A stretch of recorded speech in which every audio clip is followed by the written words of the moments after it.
From Southern California, this is The Circle of Insight, a show about everything in psychology. Hear the latest in news and views on psychology. Our motto is simple: wherever there is psychology involved, we are there.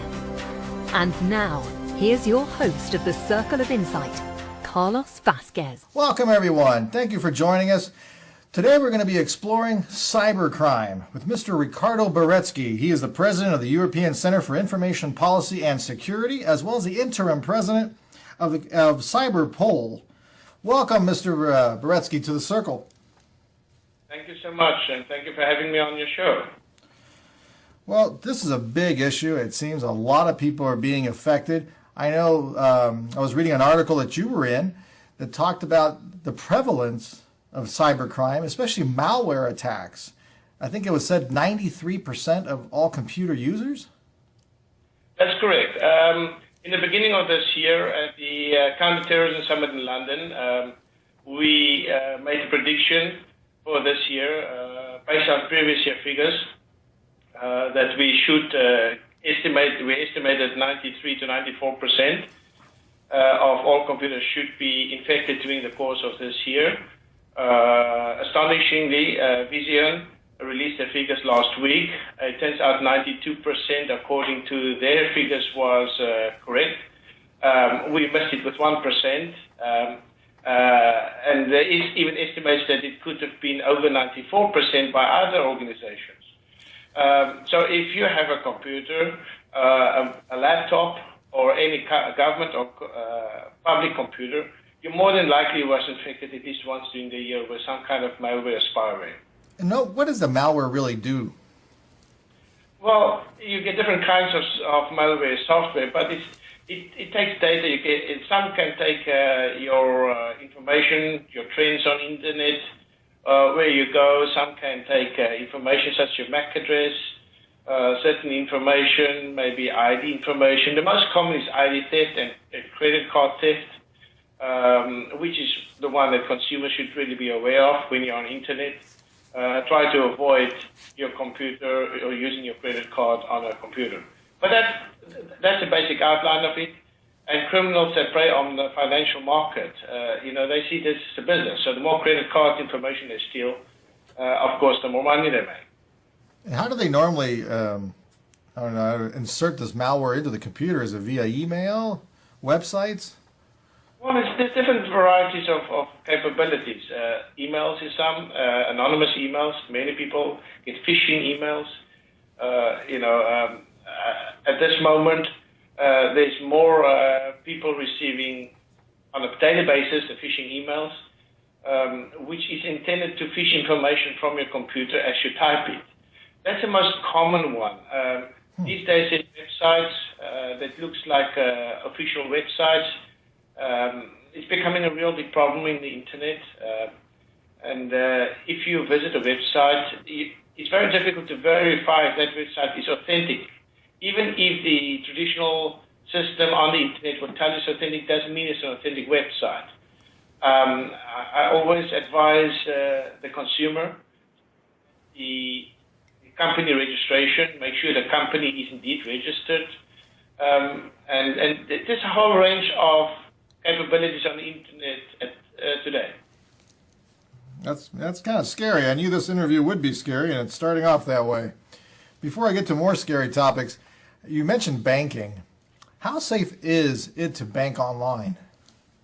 Well, this is a very good question. In fact, there was an article today released by the Internet or the Security for Internet Services in Europe, indicating there's been a flaw in the secure SSL websites. Everybody's familiar when you go to a website. Well, it's best to go to a website that has a certificate. But now they've discovered they might not be safe at all. And banking industry is the one that's the hardest affected by it and the least talked subject about it. Last year alone, we estimated over $3 billion was lost in banking theft alone in Europe. The total market for internet crime estimated at $535 billion last year alone. And that is only that what we know of. So the banking industry is only one facet of the whole problem, but it's certainly one of the ones being hit the hardest in the cybercrime. Now, that's another scary thought, too. Now, you work extensively, I think, with Borderpol? That's right, Border Police, yes. Borderpol, the international organization, they're one of our affiliates that works closely with Cyberpol, focusing on organized crime and specifically at the border police, border checkpoints, which is now, in our opinion, becoming probably the number one topic in the arena. Yeah, what is going on there? I'm trying to get my head around that. How does cybercrime fit into the border? Well, if you look at the figures of free Wi-Fi, and many people is probably not aware of this, but we have thousands of border points and airports around the world. Most of them provide free Wi-Fi, but now the latest trends is that there's a lot of phony Wi-Fi hotspots detected at airports. That means they are ineffectively wired through a mobile phone or a computer that might be on, and they pretend to be a legitimate Wi-Fi hotspot. Now, when you travel at the airport, you use your credit card and you use your identity information. And that's the best way to get the information from the individual. So criminals has realized this. It's becoming a big organized crime. And it poses a major threat to national security, not only in Europe, but also in the U.S. Wow. That's really scary. So on the fact of that, you watch, so sometimes I don't know what you watch over there, but we watch a lot of crime shows here, kind of addicted here in America. And sometimes you see these people with their phones and they're able to go and catch onto somebody else's phone and take over and at least look at all the data. Is that possible? Well, it's possible in a very easy way. There's software you can download. You can buy software as little as $20, $25.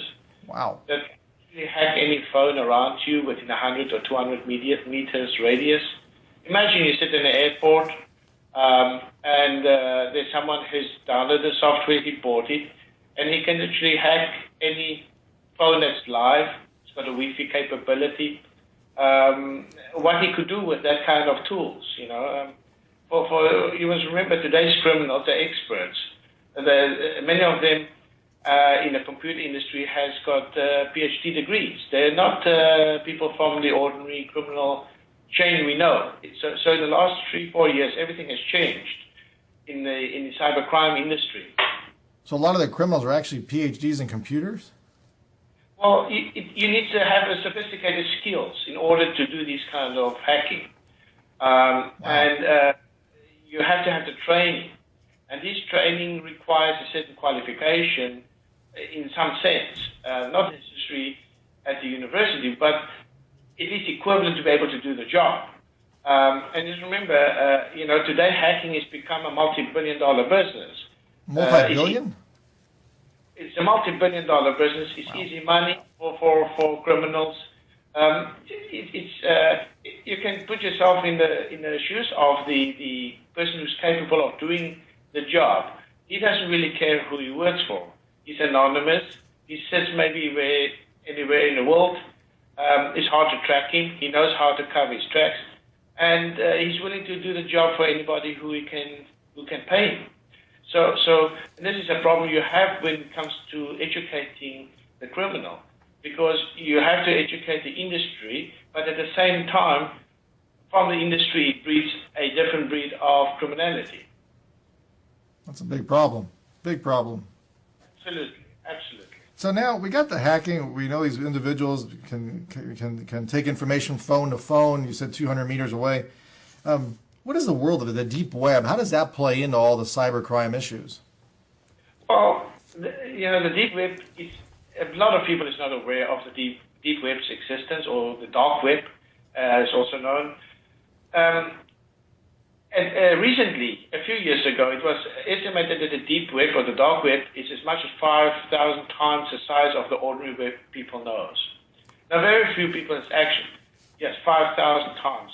That was estimated in 2006. But Cyberpol has recently done a new study with exclusive team. And we think it could be as much as close to 20,000 times the size of the existing web. Now, you remember, governments, all the data of governments is actually hosted on the deep web. So it's one of the main problems governments is going to face in the future, because they can't shift it from there to the cloud. If they do shift it to the cloud, then it becomes more open source rather than secure. So what was meant to be a secure underground web capability is actually turned rather against the industry and against government. Now, the criminals can go on there. They have their own underground shopping centers. We call it shopping centers in quotes. There you can buy anything from a stolen credit card to a stolen car or whatever you need. You can, for example, go on Tor, the platform Tor, which is known for surfing on the deep web or the underground web. Now, this is a real problem, because even though you shut one link down, there's 1,000 links that pops up straight away. And it's almost impossible to shut that system down, because you can't really trace. There's limited space of tracing where it is. It's like looking for a needle in a haystack.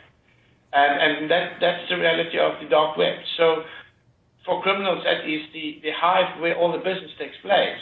And it's at this moment, in order to stop it, it has to be shut down, and it can't be shut down. So it's a big problem. I'm sorry, go ahead. Yeah.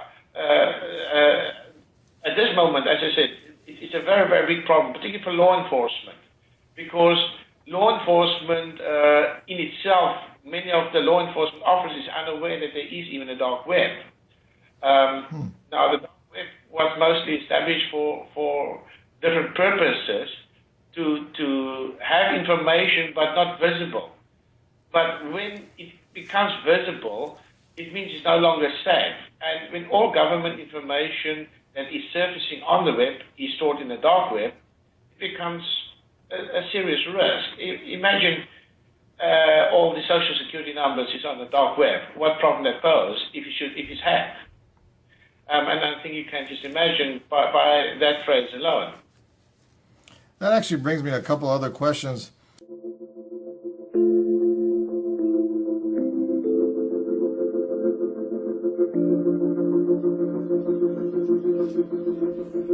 Hi, welcome to Adelante. This is Adelante Recovery, and my name is Yvette Kuglin, and I'm part of the staff. Adelante Recovery Center has helped people in dual diagnosis for 5 years. We accept most PPO insurances and provide luxury accommodations and 24-hour support. To speak with an admissions counselor, call 1-888-242-4450. A lot of time we don't even know what's wrong with us, and sometimes we need to get away to figure that out. So if you want to go for a little retreat out in Corona Del Mar, which is a confidential location, we're here to help. So we're only a phone call away. Thank you. We've seen in some movies, we've seen in some TV shows, the big threat they always say is the ability to hack into the power grids and take over or shut them down. Is that plausible? Very plausible. We have incidences occurring more and more and more. For example, last year, I can recall a specific incident that was quite astonishing, in fact. I don't know if you know, the White House was under major DDoS attack. The computers were infiltrated. I don't think it was very widely known, although it was widely known in Europe in some media.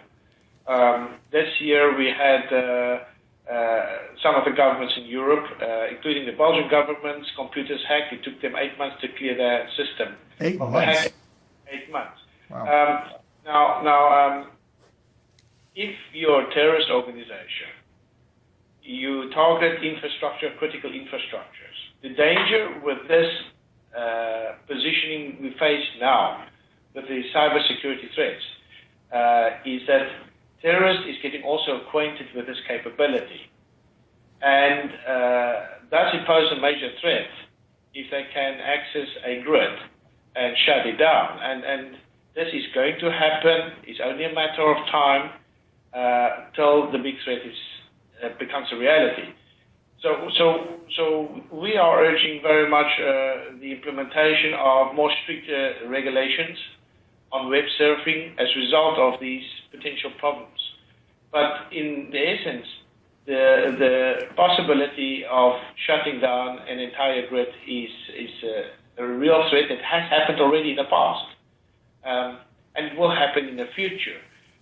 The danger is when the terrorist coordinates their capabilities and they implement such a capability, it could effectively set us back a few years back in the dark ages, if that had to happen. So it's a threat that bothers everybody, including every single national intelligence agency. So, and it's a threat that's here to stay, as long as we have the internet. Let me, well, I'll make the glass half full a little bit later. But for right now, I'll continue on some of these scary thoughts.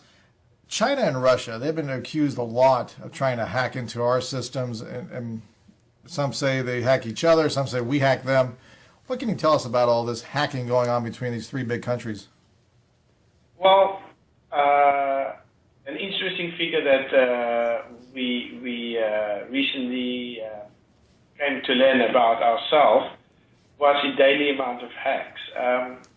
At the moment, we have to understand that from the 10 million hacks on a daily basis, we estimate, not all of them is actually between countries, and this is what makes it really complex. I'm going to give you a good scenario. If a terrorist organization test the waters and they, for example, use an airport, they use maybe 5 chain airports in a row, it's very difficult to link them. And at the same time, it could make it look, for example, if China is attacking Russia or the US, while the perpetrator is in fact from another country completely. So it's very difficult to define whether these attacks is rather very real. One thing is for sure that they are increasing and they have reached astronomical figures. The importance of this is that it's very well believed that terrorist organizations is finding new ways and exploiting the ability to hack cross-border from anonymous points.